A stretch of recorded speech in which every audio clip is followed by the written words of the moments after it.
In today's video, I'm going to teach you how to delete a transaction in QuickBooks Online. This is a step-by-step guide designed to be clear, concise, and easy to follow, so you can feel confident performing this task on your own. First, you'll want to start by signing into your QuickBooks Online account. Whether you're using a desktop or a mobile device, you'll see the Sign In option prominently displayed. Make sure you have your login credentials handy, which typically involves your username and password. Once you've signed in successfully, you'll arrive at your QuickBooks Online dashboard. Next, look for the option to choose QuickBooks Online, which will direct you to the appropriate service within QuickBooks. This ensures you're accessing the right tools for managing your business finances. After selecting QuickBooks Online, you'll need to enter your credentials and click Continue.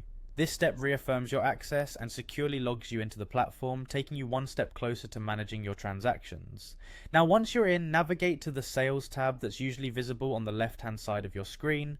The Sales tab is where you manage all your customer-related transactions, including invoices and receipts, making it central to keeping track of your income. Now that you're in the Sales area, you should click on the Invoices section.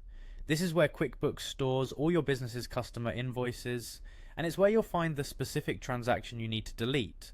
Once you're in the Invoices section, you'll notice a list of transactions. Find the transaction that you wish to delete, and you'll see a small drop-down arrow next to it. Clicking on this drop-down will present you with more options specific to that transaction, effectively granting you more control over how it's managed. In the drop-down, look for an option labeled More Actions. Click on this to see additional choices, designed to give you the ability to modify or manage the transaction beyond just opening or viewing it. From the More Actions menu, you'll want to look for the option to delete. Clicking on Delete will prompt a confirmation to ensure that you really intend to remove this transaction from your records. It's a safeguard to prevent accidental deletions. Finally, to complete the process, click Delete once again to confirm. Once confirmed, QuickBooks will permanently remove the transaction from your records. Remember, this action cannot be undone, so double check the transaction details before completing this step. And there you have it, you've successfully deleted a transaction in QuickBooks Online, streamlining your accounts and keeping them up to date. With these clear and concise steps, managing your transactions in QuickBooks Online should now be a breeze. Thank you for watching, and feel free to revisit this guide whenever you need a quick refresher.